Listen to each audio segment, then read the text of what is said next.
Dear participants, welcome to the last session of Day 2 Room 1 presentations. In this session, we are hosting three dear scientists, Professor Dr. Zekai from Istanbul Medipol University, Professor Dr. MERYEM AKIN from Cardiff Metropolitan University, UK, and Dr. IŞIK AKIN from the Worcester University, UK. Welcome, professors. Firstly, I would like to invite Professor Dr. Zekai to deliver his opening presentation. Thank you very much, Dr. Mustafa, and I would like to wish the best for everybody. Good evening, and I'm very much honored to be invited for such a symposium, which is the 5th International Conference on Natural Resources and Sustainable Environmental Management, which has been under the authority of Professor Dr. Hüseyin Gökçe Kuş, who has been organizing such symposiums quite often.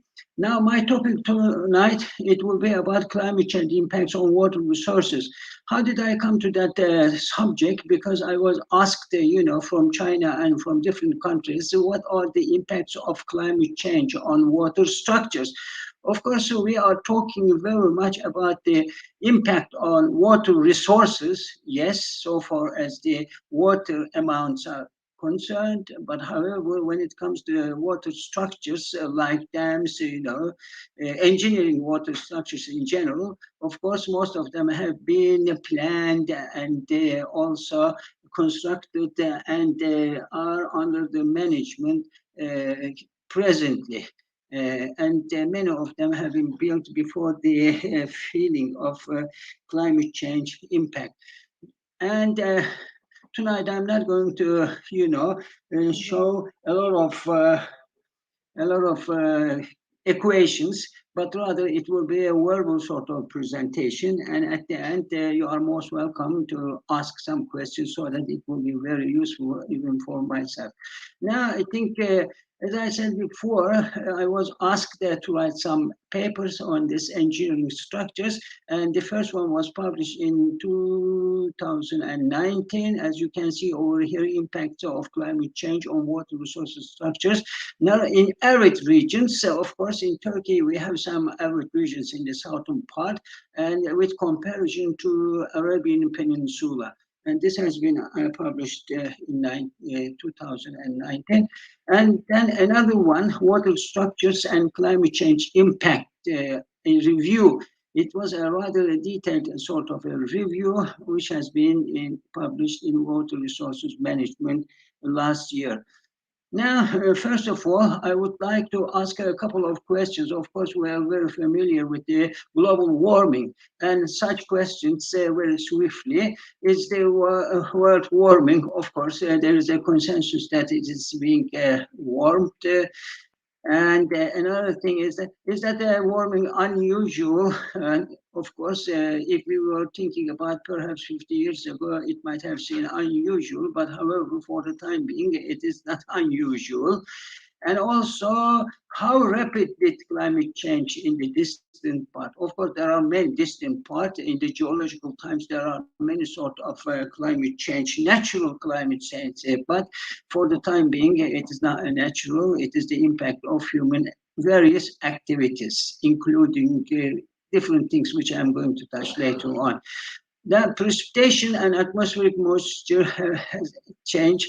Of course, in the world, the water amount is constant. In some parts, we are having more precipitation, and in some others, less.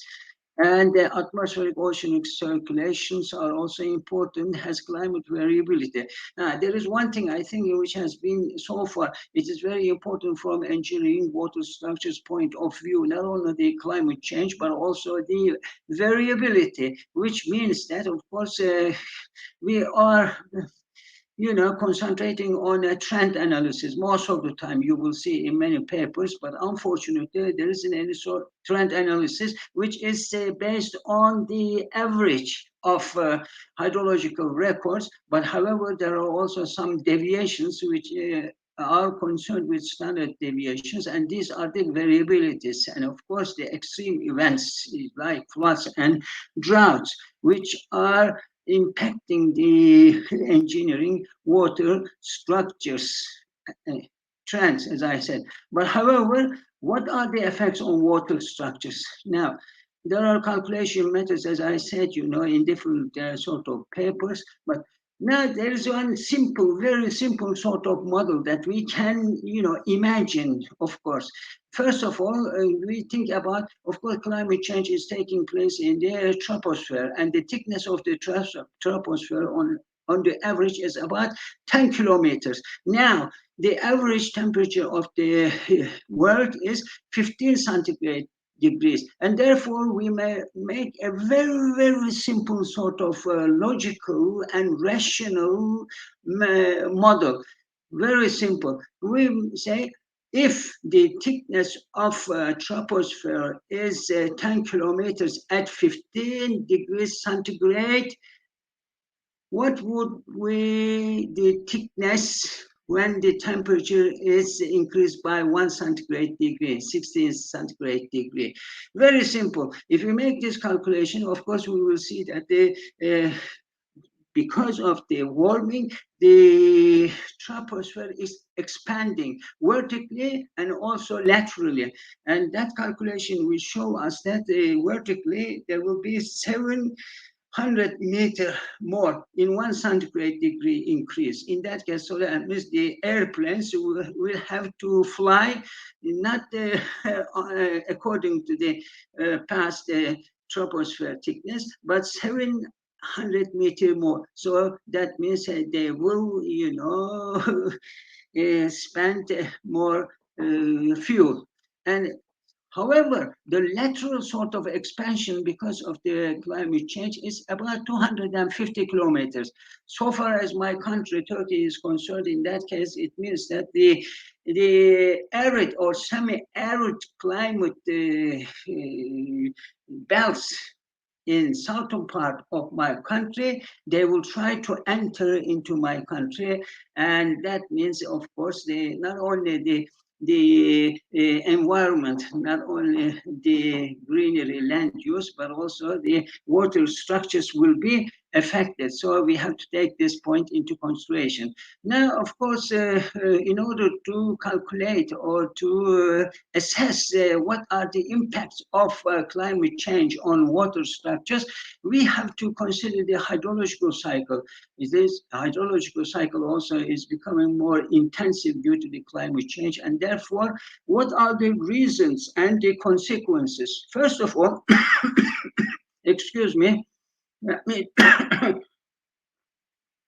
first of all, of course, as I said before, this is a human sort of original impact. What are they? I mean, in the past, there was a balance between the human society and also environment. There wasn't any sort of disturbance to environment or to climate. Now the population is increasing. Not only that, in my country, for instance, there are also, migrants from different countries. So the population is increasing, not only in my country, but in many countries. As population increases, of course, they need more sort of, food and many other things, and industrial activities, energy usage, especially fossil energy, of course, which is causing to climate change. But however, let us ask to ourselves, each individual, what do we also contribute? Extravagant lifestyle, like for instance in supermarkets, and we buy so many things which we may not need that much. What will that? It will give us a greenhouse gas increase, which is the original cause for climate change. And then onwards, of course, food production. I mean, the most important thing for survival is water, and then comes, depending on water, the food, you see, not the gold or silver or any other thing. And this will also cause the water usage, more water usage. What will happen then? Of course, land use, it is not only in the sense of agricultural land use, but also human activity and the buildings and many other, structures. Not water structures, by the way, some other structures like buildings, like residence and the things. Yeah, this will cause to climate change. After all these effects, the climate change will start to appear, and then hydrological cycle, of course, will be affected. Not equally all over the world, but depending, of course, on geomorphology and many other things, it will be different from country to other. That will cause to water stress. So whenever we are coming across with water stress, then of course we have to manage our water structures not according to customary sort of rules as they were in the past, but we have to take into consideration the effect of climate change. What will happen, of course, the first societal sort of places that will be affected by climate change, and these are cities. Yes. Apart from this, of course, there is also, in these heat islands. So, what will then? There will be dry spells, droughts in a way. You see, there will be floods and also pollution, and then we can ask a very important question. Are the future human activities will exploit more surface water or groundwater? That is, I mean, climate change is also directing many, societies towards groundwater and groundwater recharge. And of course, I will show you a couple of slides towards the end of this presentation concerning the subsurface dams, which are becoming more, discussable on these days. Now, historical and current present day climate situation and future climate situation. Over there, current climate and future climate, of course, you will ask me what is the boundary between current and future climates. I think this is rather fuzzy in a way. Perhaps many people, they consider that starting from 1990 onwards, the climate change has been taken into consideration. So, okay. And in the past, there wasn't any sort of disturbance to environment or surrounding human activities did not affect that much. But the future climate change and the present climate change that we are discussing has a lot of implications. Among this, adaptation is very important. Whenever we say adaptation, of course, it doesn't mean that only the human activities considering the agriculture or industry or transportation or buildings and waste and the things like this, but also we have to take into consideration the impact on water structures, which will come later on. Now, one thing in the calculations that we depend on is the distribution of first of all rainfall. Then it may come to runoff and infiltration, percolation, and many other things, which are all random. There is uncertainty, verbal uncertainty, or numerical sort of uncertainty. Of course, whenever we have the records, as it is here, annual daily maximum rainfall, for instance, then onwards, as engineer, in order to take into consideration the impact of climate change even on water structures, we have to consider, return periods, 2-year return period, 5-year return period, and so on and so forth. Okay, after having, systematized the randomness of the records, then we have to design engineering structures according to one of these these return periods. Now, very important thing which I'm going to talk about, you see, the calculations are not given in detail here, but in the past, what did we do? You know, we risk or probability of exceedance has an inverse relationship with the return period. Whenever we, for water structure, we determine the return period 2 years, 5 years, 10 years, or 100 years. In that case, of course, the risk will be 1 over that return period time. Please look carefully. Will that formulation be, valid all the time? That was before the climate change, because all the time we were not thinking about the trends and the variabilities of hydrological events concerning water, especially, which is the topic of my presentation. Now that formula, why 1 over r? Why it wouldn't be 1 plus the slope of trend?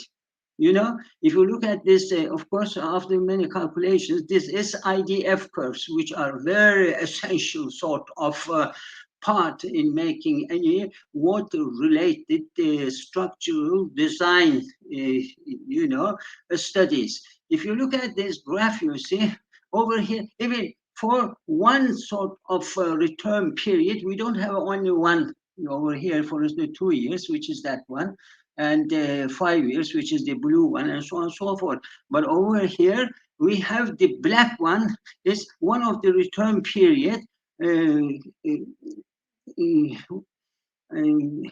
frequency, and then onwards, depending on the slope of trends, plus increasing trends or decreasing trends. As you can see, these IDF curves, they are taking different sort of shapes. And this has been mentioned in one of the papers in detail, which I showed before.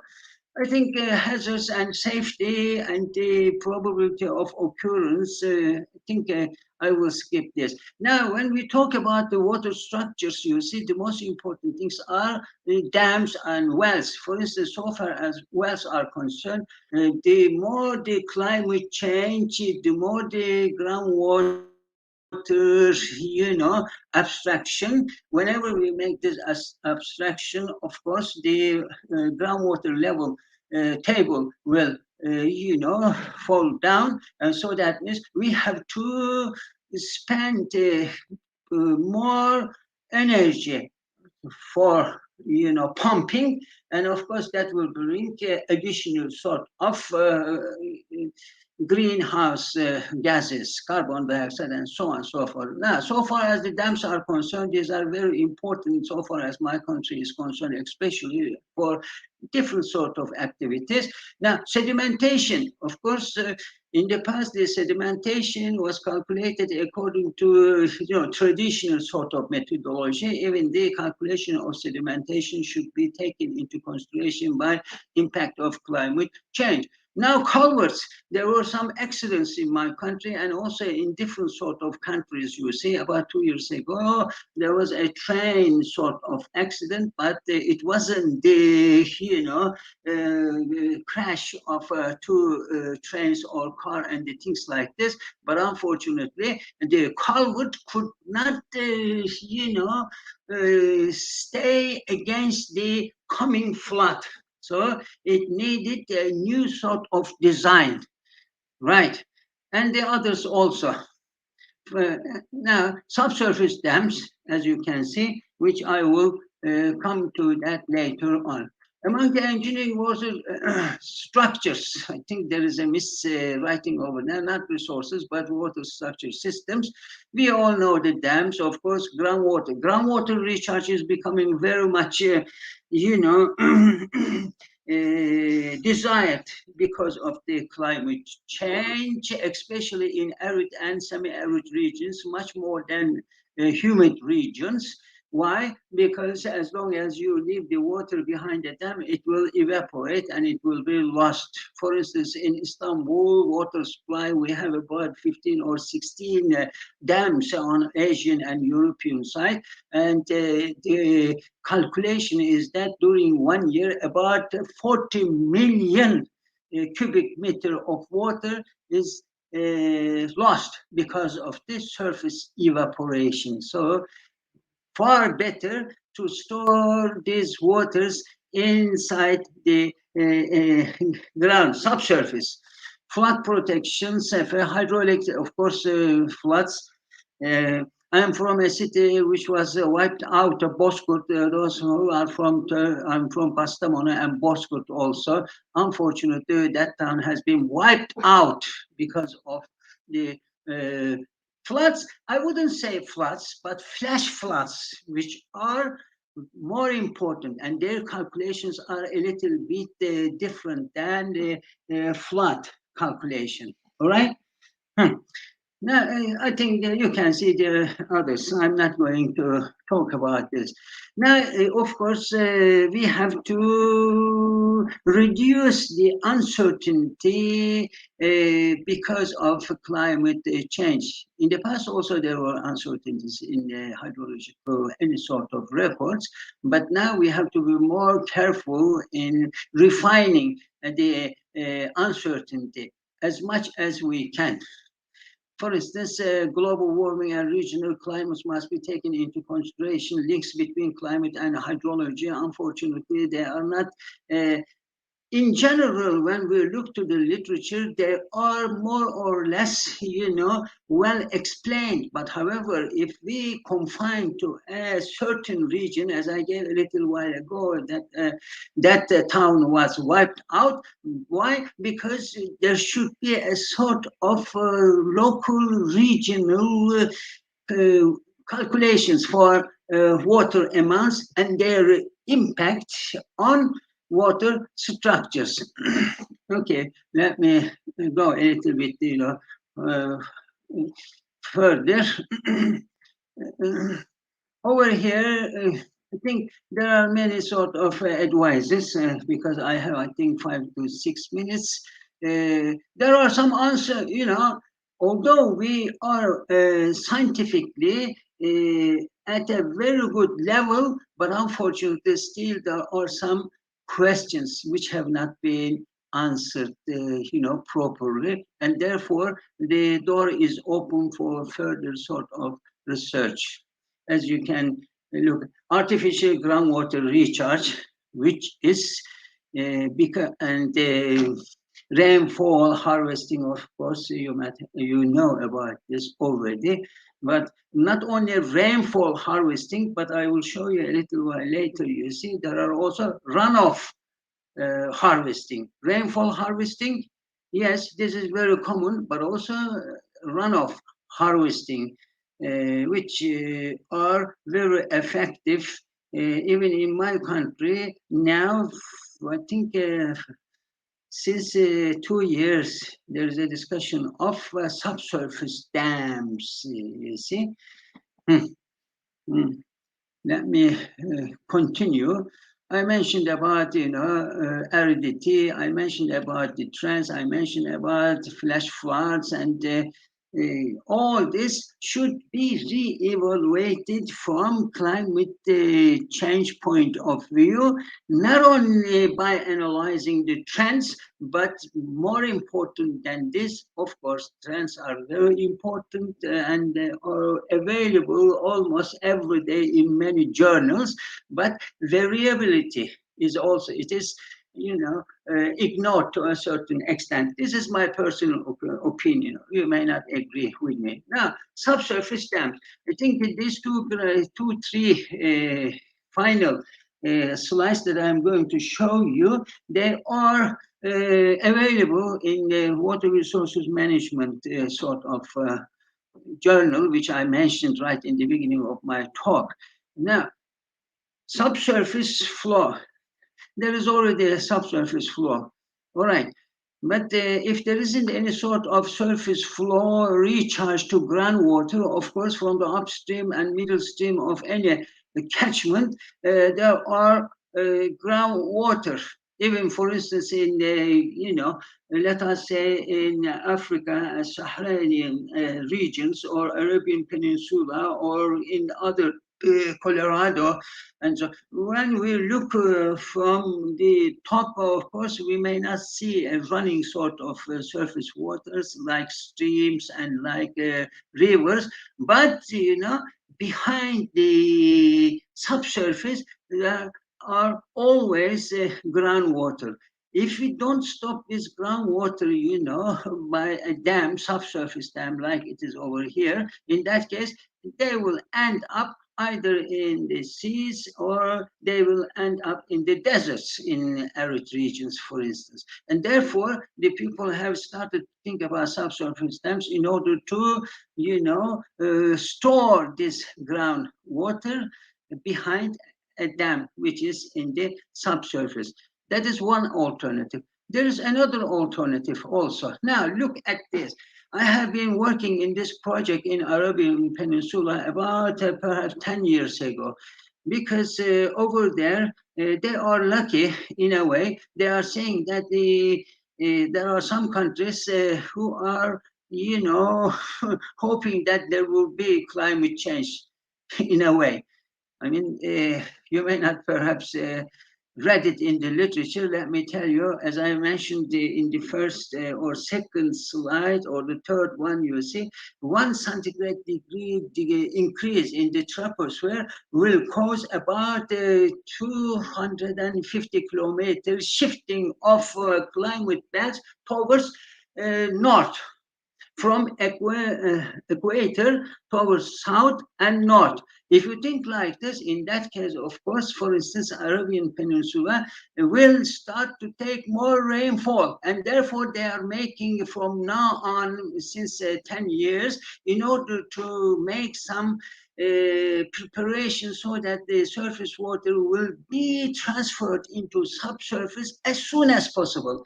Now, look over here, for instance, the simple thing.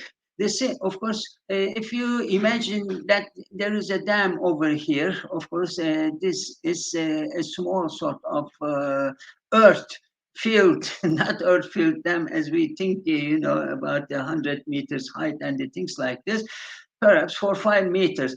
If there is a sort of course, it will be, as I said, I think if you look in the literature, Arabian Peninsula receives flash floods a lot. You see, compared to past, it is much more than.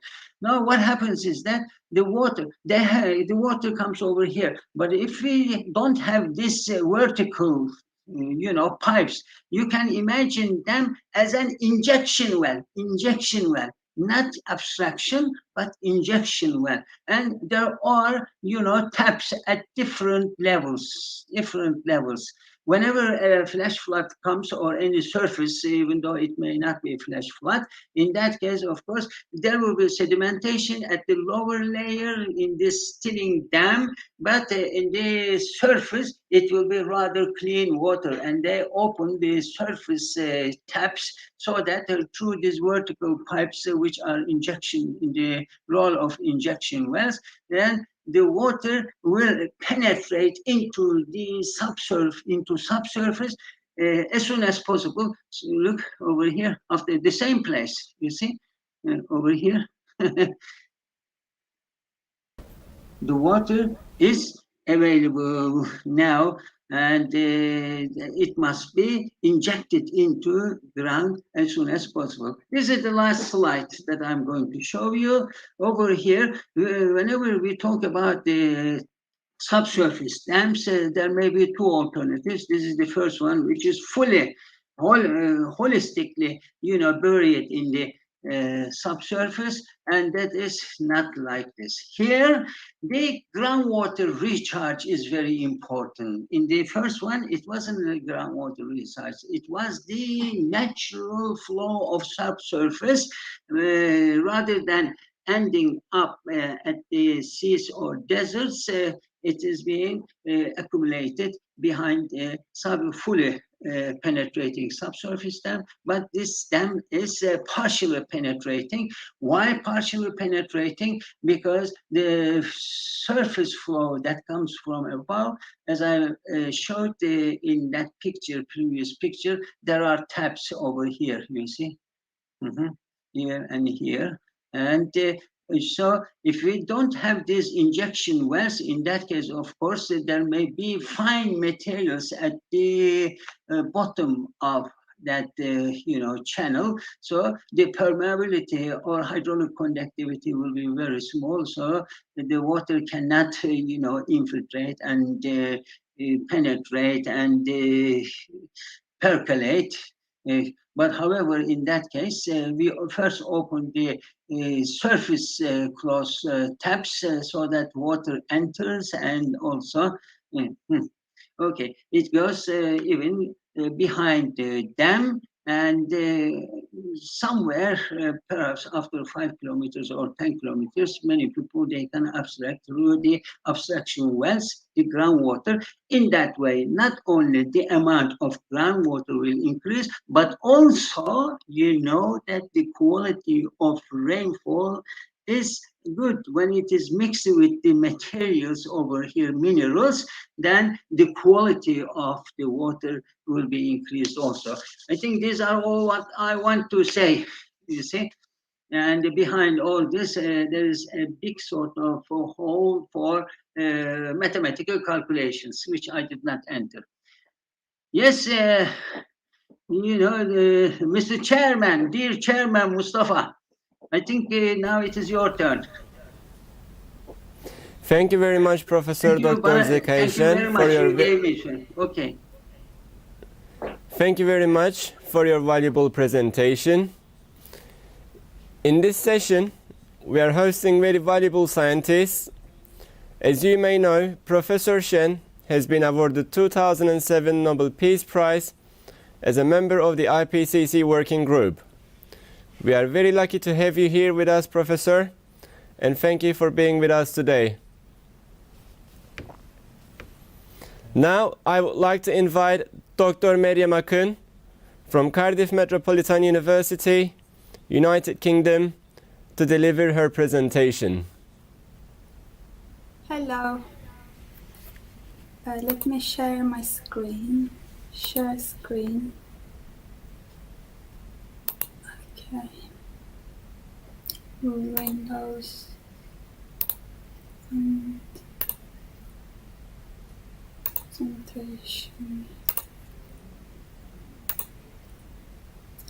Okay. Can you see my slides? Not yet, Doctor. It says StreamYard.com is sharing a window. Can you please open the slide? Yeah, it is open now. No, not yet, Doctor. We cannot see it. Okay, so I pressed share screen. And then choose window, please. Windows. I think. Can you see them now? Yes, it's perfectly fine. Okay. Hello, everyone. First of all, thank you very much for the interesting presentation, Professor Zekaishan.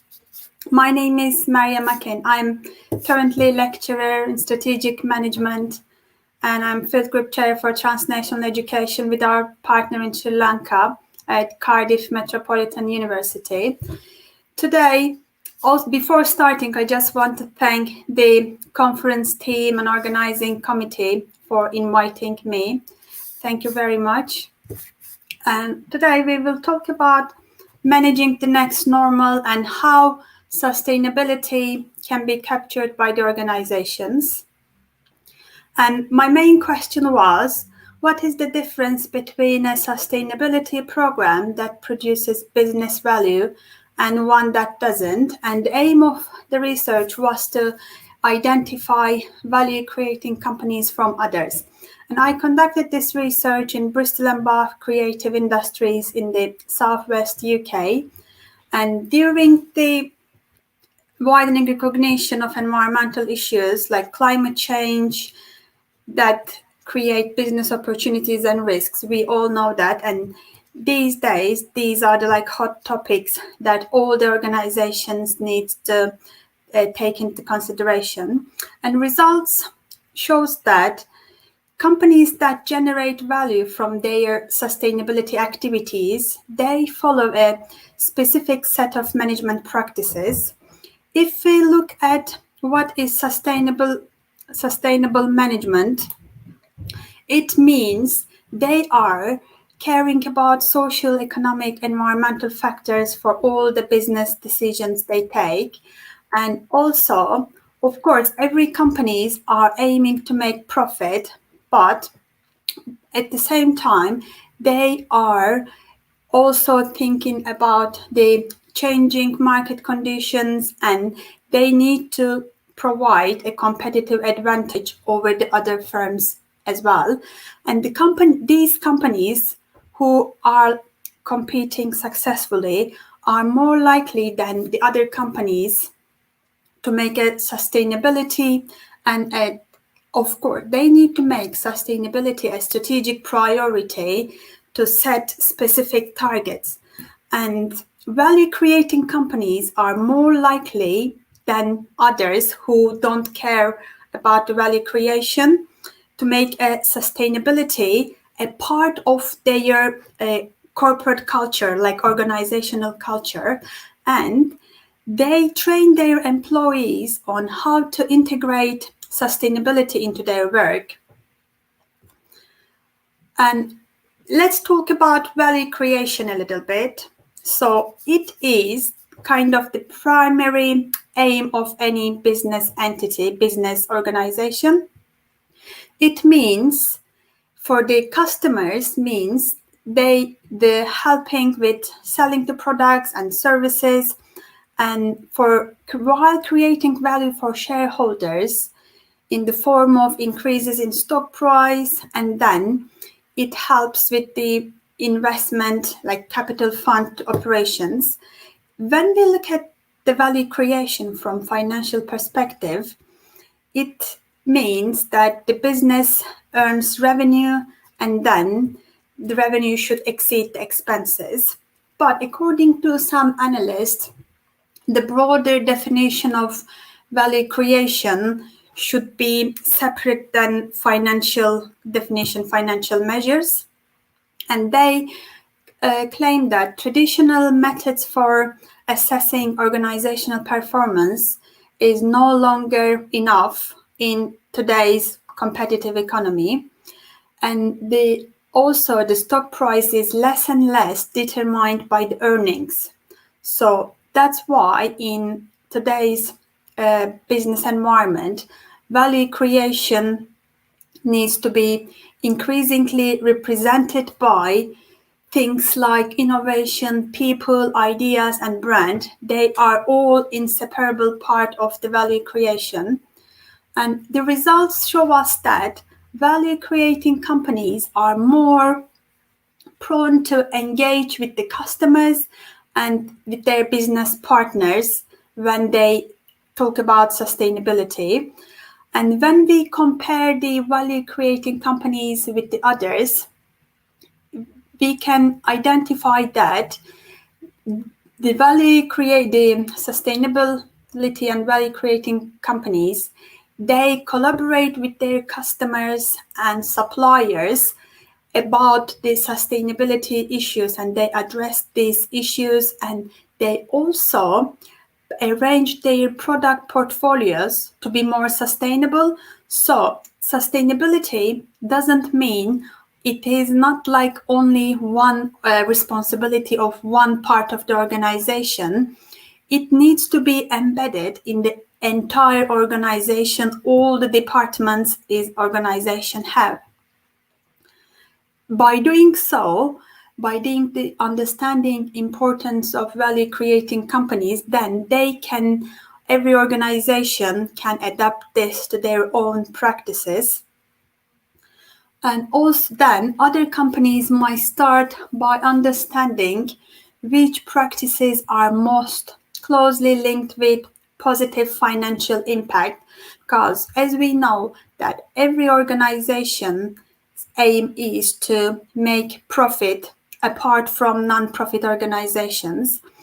And one finding is that an optimistic outlook, so sustainability endeavors often make good business sense and they promise to deliver revenue gains and cost savings and all other benefits that the enterprise value. And in this research, the people from a sustainable organization say that their companies realized modest or significant value, this is like 22%, from sustainability in the past 5 years. And also, many of the respondents say that their company's sustainability program resulted in significant or moderate cost increases. Of course, this is because every action organization takes, it bears some cost increases in the general budget of the organization. And 1/3 say their company's sustainability programs have had minimal or no financial impact. And second point is strategic purposeful intent. And according to results, the value companies who are the value creator, other companies might start by understanding which practices are more linked to the positive financial impact. And also, the companies who are creating value, they exhibit a strategic, purposeful approach. So it means that they embed this view of sustainability and value creation together for all the business actions they have, and they make it a entire strategic action for the organization. By doing that, they benefit more from the sustainability, and this helps to their organizational context as well. The other point is engaging employees.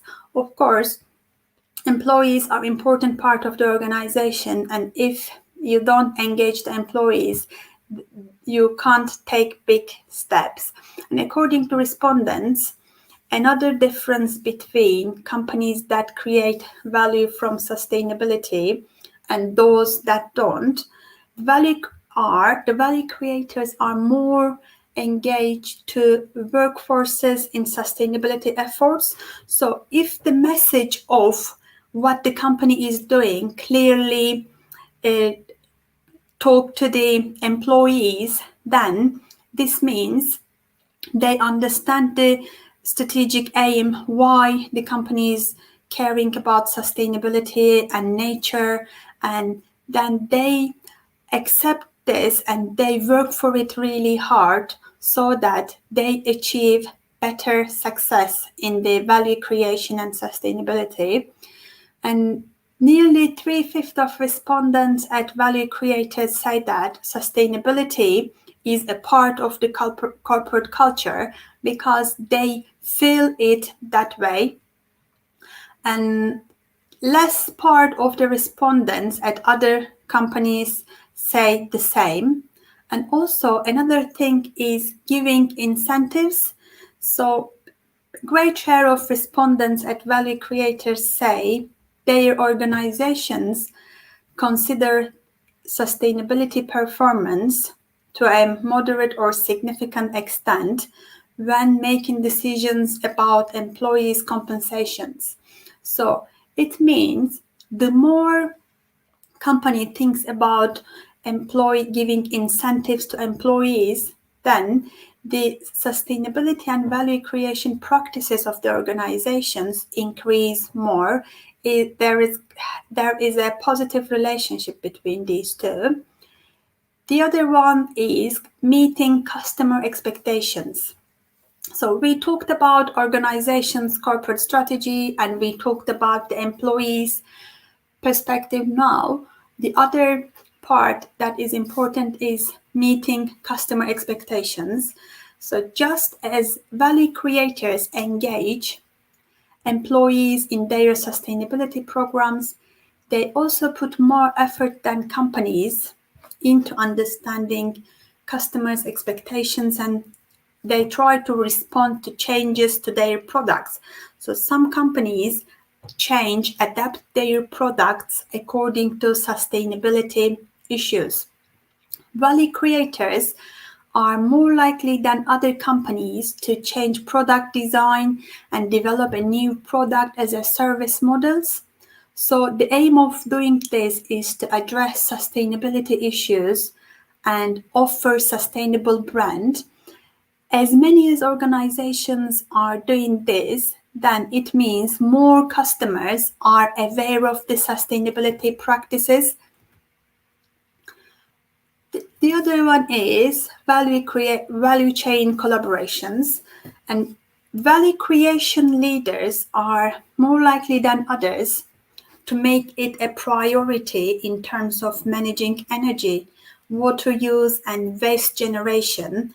These three are three of the biggest importance things in today's world, because as we know, the resources the planet has got, they are not limitless, and we as individuals and all the organizations needs to carefully think about how can we use all the resources we have in a sustainable way, and try to cut wastage as well.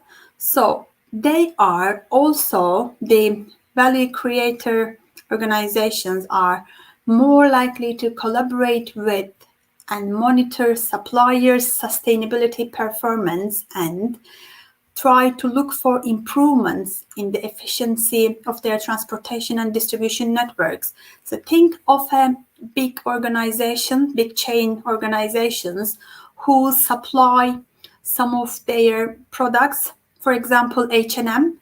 H&M has got so many suppliers all over the world, and if H&M is also careful about the suppliers' sustainability performance, and if they encourage the suppliers to be more sustainable while doing their logistics and distribution, then this has got a big effect on so many other companies abroad as well.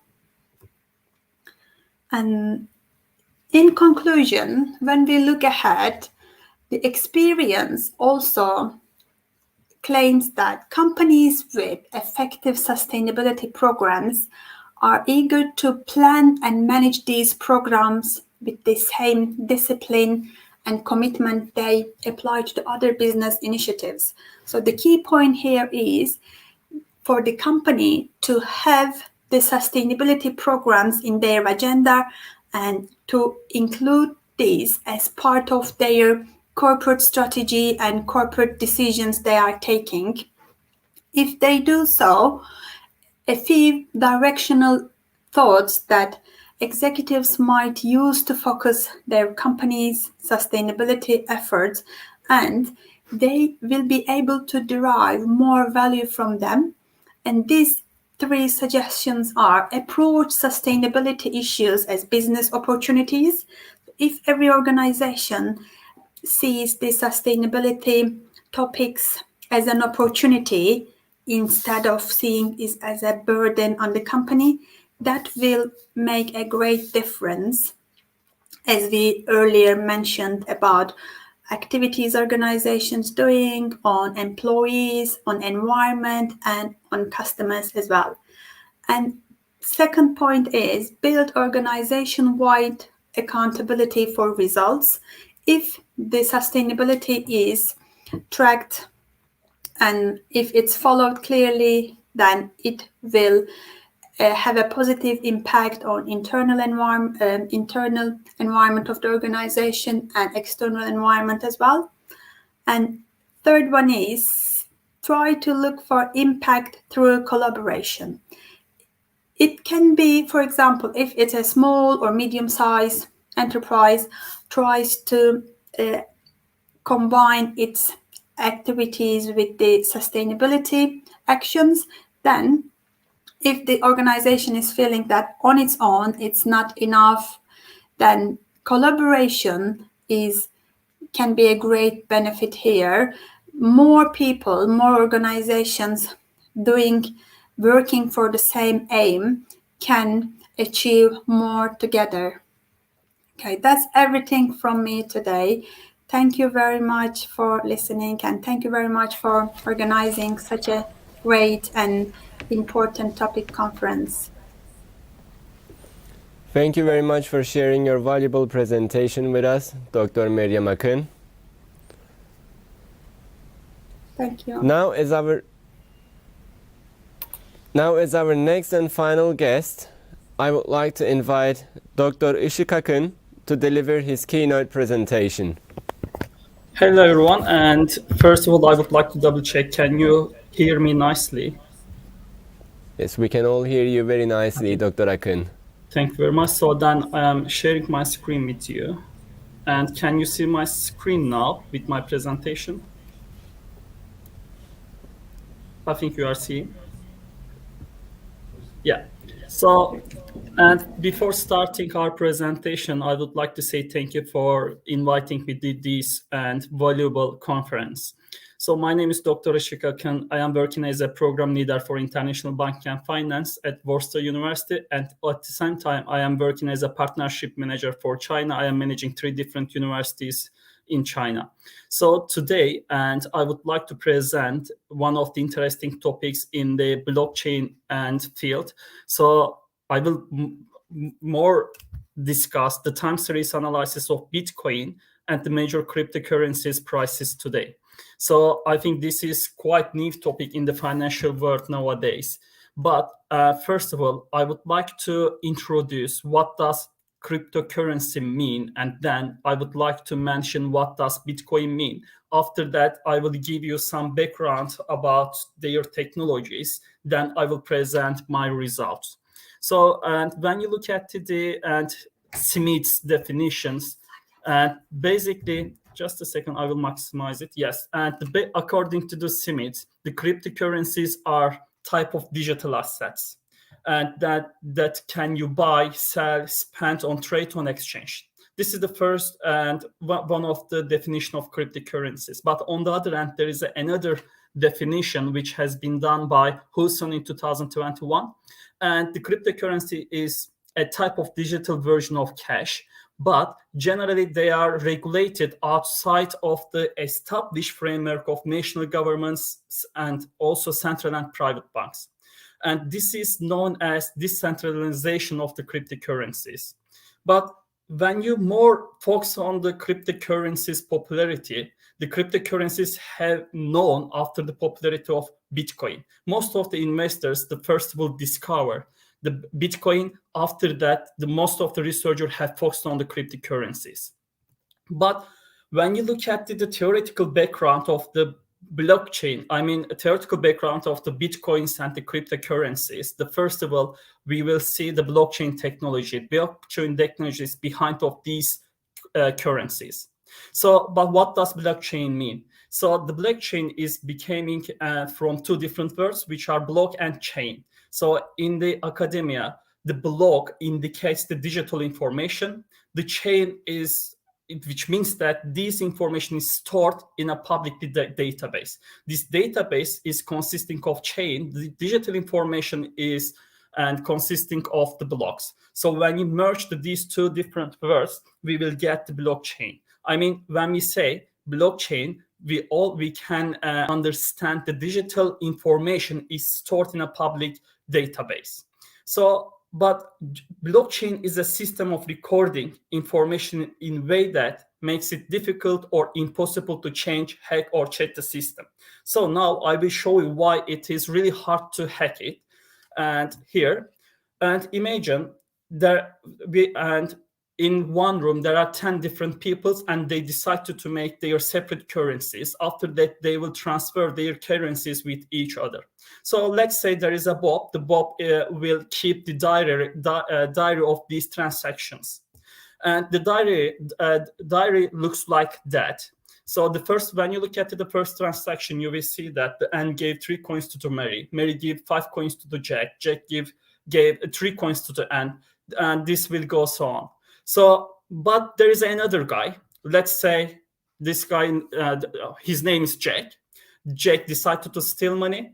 So then what Jack needs to do? The Jack needs to make changing and of any transactions in that diary.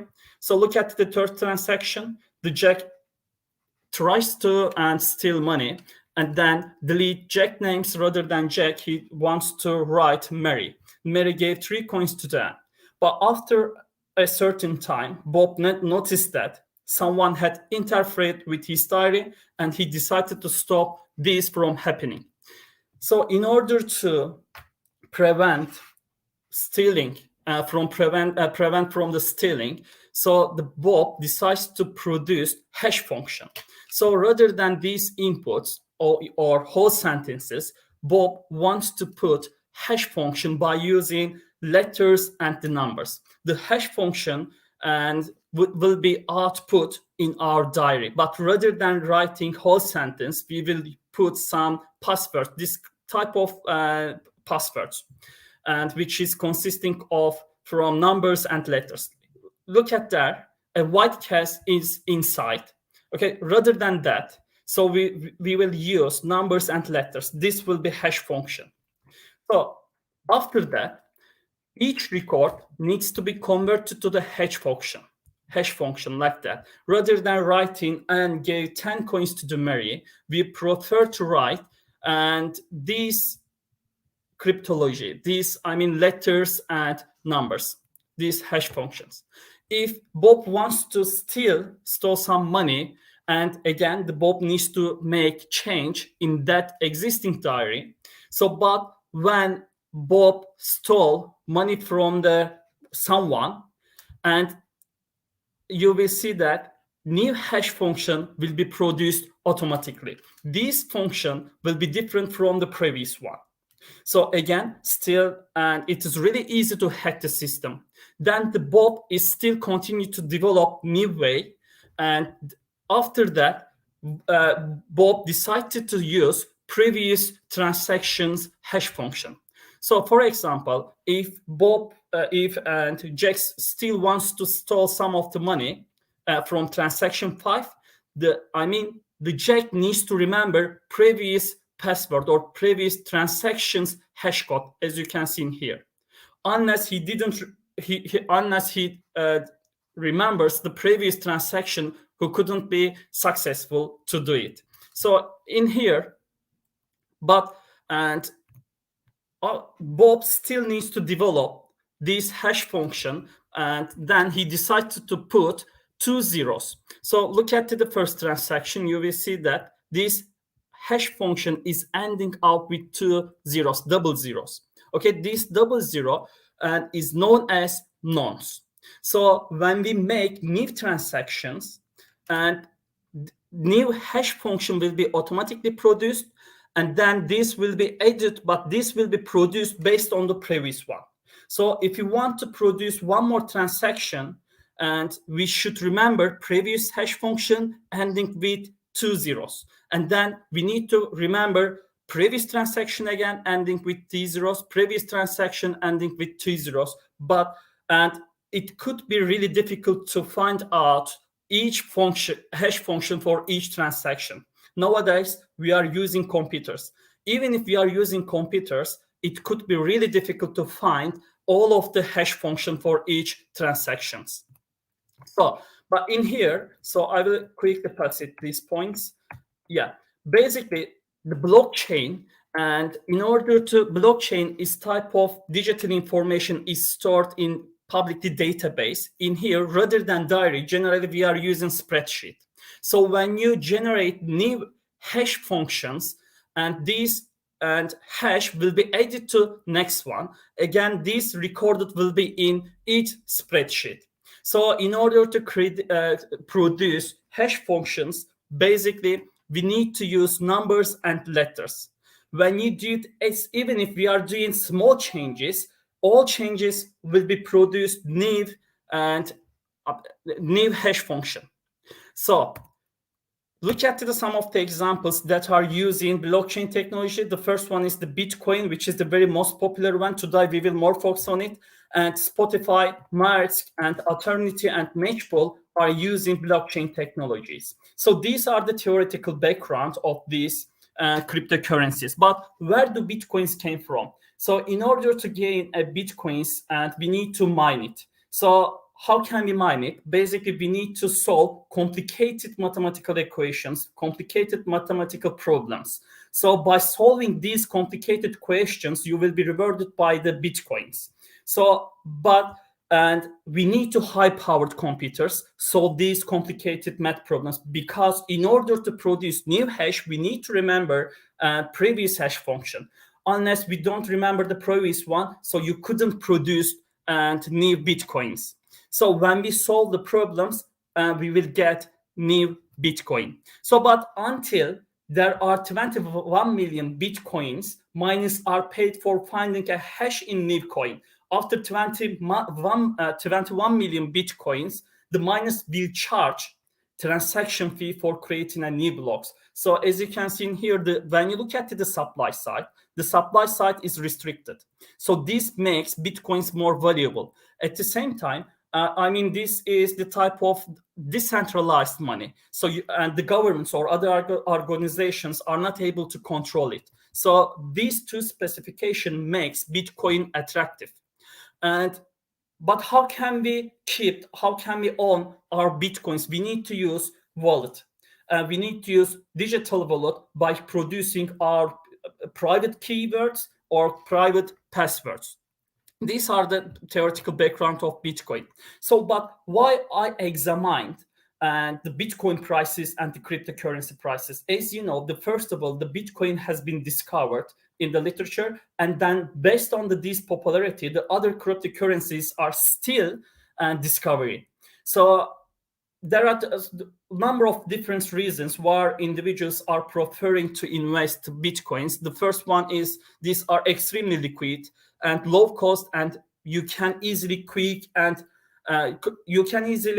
buy and sell the Bitcoin at the moment. So when I checked the literature, so I saw that there are some papers that have investigated the price of the Bitcoins, and they have investigated the reasons of why the individuals are preferring the Bitcoins. But in here, mostly I would like to wonder. So I was wondering that whether we can predict the Bitcoin prices by using other cryptocurrencies or not. So in order to do that, so I decided to do that research. So, but in the literature, as I said, Narayan et al. In 2016 analyzed the blockchain system with the environment of cryptocurrencies, and also another paper just examines the function of the cryptocurrencies as well as other and small artificial currencies as well. And also, when you look at the more up-to-date research, and according to One Wish, and the Bitcoin prices are related to the US economy, and then the Bitcoin prices has been investigated in connection with the US economy. And Sisian et al. In 2016 just found 3 different major determinants of the Bitcoin prices, and they more focus on the market dynamics, supply and demand, introduction of for more information, and speculators. These 3 were the main price determination factors of the Bitcoin prices. But in here, I did a little bit different things. First of all, I thought the price, whether there is a linear relationship between Bitcoin prices and the Ethereum and the Binance. In order to reveal the relationship, then first of all, I wanted to create that equation. This is the linear equation. So then I tested. But why I selected Ethereum and Binance? So basically, I focused on the 2000 and where was it? Yeah, January 1, 2018 and May 12, 2021. Then I used 1,224 daily data. Then I collected data from CoinMarketCap. So then I only focused on the market, the cryptocurrencies. Those have a market value of over $100 million. So when I put some filter on that CoinMarket website, so I saw only 3 currencies. These 3 currencies value were over $100 million. Then I decided to use these cryptocurrencies. They are major cryptocurrencies. So then, besides price, I would like to see, I wanted to see the return relationship between Bitcoin and other major cryptocurrencies. And in here, then I used the natural logarithm function to calculate return of the Bitcoin prices. So look at the daily price change. In here on the top, you will see the daily price change of the Bitcoin prices, and the Binance prices here, the Ethereum price is there. So after that term, at that time, I mean, at the end of the, let's say at the end of the 2020, the Bitcoin prices has been significantly increasing, and still it's going up. And when you look at the Binance, again, there is a strong relationship in here. The Binance prices has been going up. And besides Bitcoin prices, the Ethereum prices is the same. So when you look at the data price changing of these 3 cryptocurrencies, you will see they show the similar pattern. And then I compared their daily return. In here, they look like, the return looked like the same pattern for these 3 cryptocurrencies. But when you more focus on the Ethereum, the negative return is, the probability of occurrence of the negative return is really low for the Ethereum. Let's look at these numbers. These numbers gives us good idea about the graph. So in here, 1,224, and data have been used. And here you will see the minimum price, minimum return, maximum price, the maximum return during the periods, and the average. In here, you will see the average price. The average price of the Bitcoin was roughly $13,000, and Binance price is roughly $44. $492 price was Ethereum average price. And here is the returns. The highest return is in the Binance when you compare to the Bitcoin and Ethereum. So when you look at the summary statistic table, the Binance looks like more profitable investment opportunity. More profitable financial assets rather than Bitcoin and Ethereum, as it provides more and average return to you. So look at the correlation matrix. In here, you will see the correlations between Bitcoin, Binance, and Ethereum prices. So when you look at the table, you will see that there is a significant relationship between cryptocurrency prices, which is, when you look at the Bitcoin price, which is 0.84, and the Binance price, when you compare the Bitcoin price and the Binance price, you will see that there is a positive relationship between Binance and the Bitcoin prices. And also there is a positive relationship between Ethereum and the Bitcoin prices. But this relationship is really high, and between Bitcoin and Ethereum, the relationship is only 90%, which means that when Bitcoin prices increases by 1 unit, the Ethereum prices increases 0.90. So look at the daily return. So again, when you check the correlation matrix of cryptocurrencies daily return, you will see again there is a positive and significant relationships between Bitcoin return and also Binance and Ethereum return. So the relationship is really high and also really significant. Then I check the multicollinearity test. So look at the multicollinearity test results in here. So the Binance VIF number is 3.9 and Ethereum is 3.9. In the academia, generally we prefer to see these numbers between 1 and 5. So these numbers is 3.9, which means that there is a moderate relationship between Bitcoin prices, Binance, and Ethereum. So basically, our model is fit to explain this relationship. But if the wife number was higher than 5 point, then I wouldn't accept this and linear equation. So based on the multicollinearity test, and we can use that linear equation.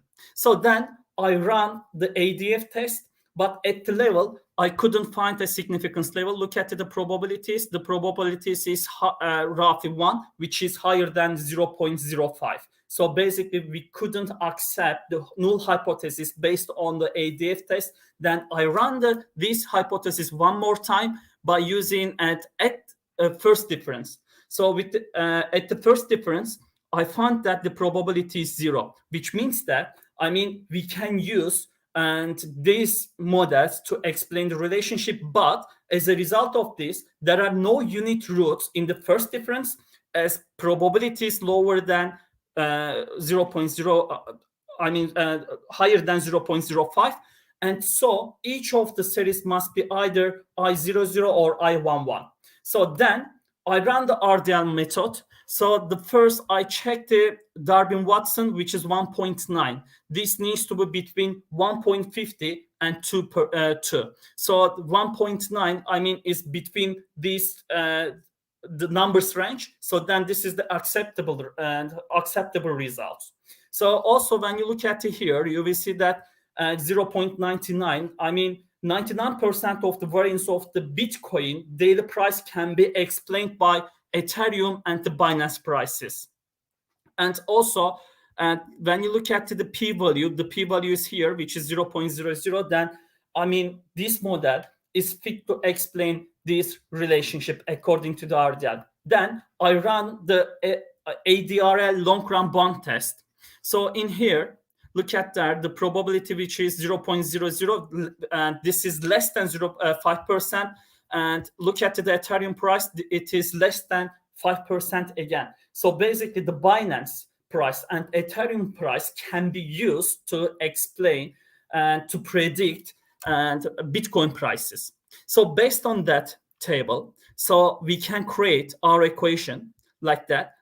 Bitcoin price equals 232.2420, and this number, the coefficient number of the Binance price plus, times Binance plus this number came from Ethereum coefficient numbers times Ethereum price gives us the Bitcoin price forecasting. So when I summarized my result, so according to my time series analysis, the Bitcoin price always equals, and it's not always equals. We can accept that equation for our certain date range, and Bitcoin price equals 232 times Binance price plus 7.68 times Ethereum price. So what does this mean? When Binance price increases, the Bitcoin price will increase as well. On the other hand, the Ethereum price increases, the Bitcoin price will increase as well. Every 1 point increases in Binance price will increase Bitcoin prices by 232. And when Ethereum price increases by 1 point, the Bitcoin price will increase by 7.6%, 7.6. So, and when you, my aim and to investigate the price relationship between Bitcoin and the major cryptocurrencies, as I said, when I applied the filter, and that was the market capitalization value is over the $100 million. So I found only 3 cryptocurrencies, which were Bitcoin, Ethereum, and the Binance. And according to this result, there is a and moderate association between the cryptocurrencies and Bitcoin. And as you can see in the equation, the Ethereum, the Binance have more effect on the Bitcoin prices rather than the Ethereum, even if they have positive relationship between these two and cryptocurrency prices. So here is my references, and thank you very much for your listening. So I done my presentation. Thank you very much, Dr. Akın, for your valuable contributions. Thank you very In this much. session, we have hosted Professor Dr. Zekai Şen from Istanbul Medipol University, Professor Dr. MERYEM AKIN from Cardiff Metropolitan University, United Kingdom, and Dr. IŞIK AKIN from the Worcester University, United Kingdom. Thank you very much for joining and being with us, professors. This was the last session of Day 2 presentations. I would like to announce the end of the conference program for today and hope to be meeting you tomorrow on Day 3 presentations. I wish you all good health and well-being.